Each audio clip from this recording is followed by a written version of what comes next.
রাতের অন্ধকার, চারদিক নিস্তব্ধ। এক চোর, নাম কালু, চুপি চুপি এক ধনী লোকের বাড়িতে ঢুকে পড়ল। হাতে ছোট্ট একটা টর্চ, মুখে কালো মুখোশ, চোখ চকচক করছে লোভে। নিজের মনে বলল, আজ অনেক ধন পাব। ঘরের কোণে একটা টিয়া পাখি বসে আছে খাঁচার ভেতর। হঠাৎই টিয়া জোরে চেঁচিয়ে উঠল, চোর, চোর ঢুকেছে। কালু আঁতকে উঠল, এই পাখিটা তো কথা বলে। সে ফোঁস করে বলল, থামো, না হলে ভাজা করে খাব। টিয়া ধীরে হেসে বলল, ঠিক আছে, আমি চুপ করব, কিন্তু তুমি কি ধন খুঁজে পাবে?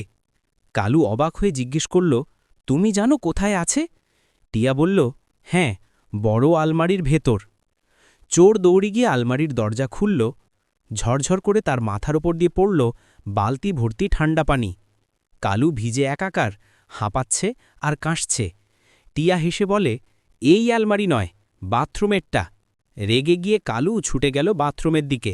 দরজা খুলতেই ভেতর থেকে বেরিয়ে এলো বিশাল কুকুর ভুবন। কালু চিৎকার করে দৌড় দিল কুকুর পিছনে। টিয়া খাঁচা নেড়ে চেঁচায়, বুদ্ধি থাকলে চুরি করিস না।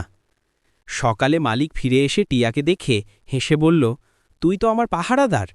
টিয়া চোখ টিপে বলল, বেতন বাড়াও আগে।